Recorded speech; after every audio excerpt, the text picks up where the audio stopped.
What's up YouTube? Tyler Scott here. Hey, we're doing one more YouTube video for the basic nutrition series. I decided to add a fifth one, Nutrition 105. We're going to go over meal plans.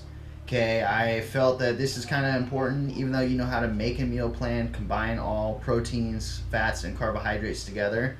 I'm going to give you some examples on what meal plans normally look like and how often people should eat, and tips on how to succeed in your meal prep program. Meal prep isn't just for bodybuilders or fitness competitors. Meal prep is for people just looking to have a healthier lifestyle. So,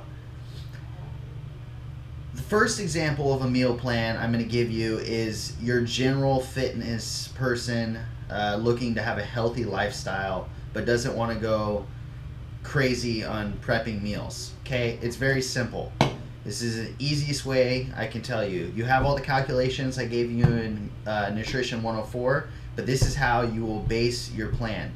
Breakfast, lunch, dinner. Right there is your three meals. Okay, you have breakfast, say you're going to do 2 eggs. There is your fat source, protein source. Say you're going to do oatmeal. There's your carb source. Okay, if you want to add in some fruit, there you go. There's some fruit to add some more fast-acting sugars to get your metabolism jumping for the day. If you can, drink a black coffee. Black coffee wakes you up and it helps burn fat. Now, when I say black coffee, I say black coffee. I don't say add sugar into your coffee. Enjoy a black coffee. Okay, so next, lunch. What are you going to have? You can have any kind of meat, normally between 3 ounces to 8 ounces of meat, depending if you're female, male, and how active you are. That is your protein source. You can do chicken, steak, fish, whatever you want. Okay, next you have to add in a carb source. You can do yams, white potatoes, brown rice, white rice, all kinds of things. Then you need your fibrous carb source, which would be your vegetables.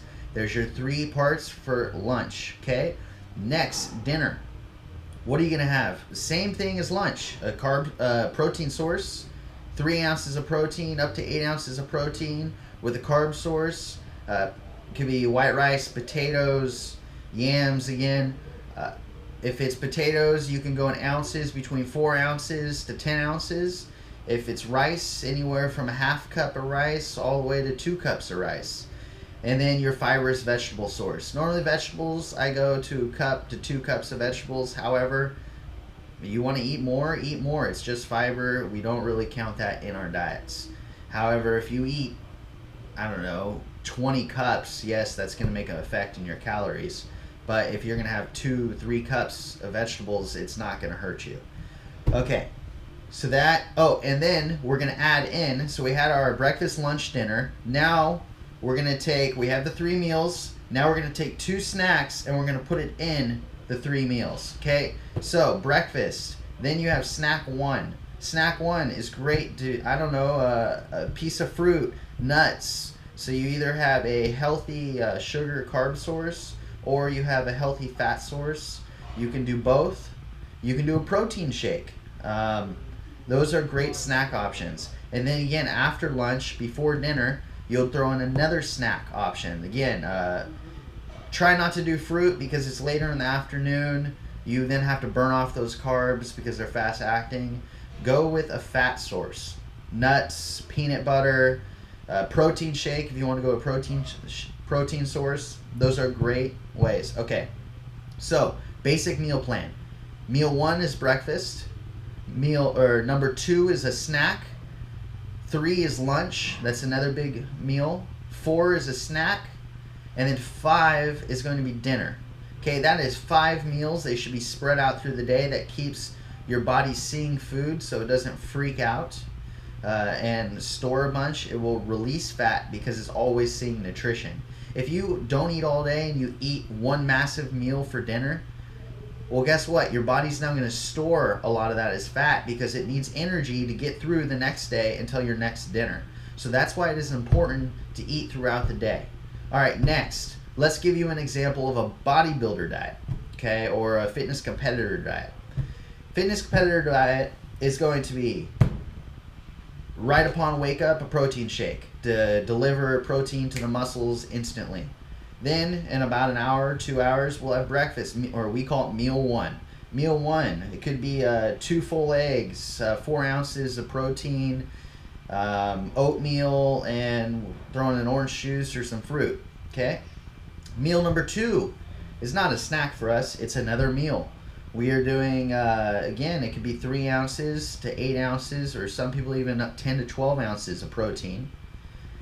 A carb source, so 1 to 2 cups of rice, or you can go potatoes, and then a vegetable source.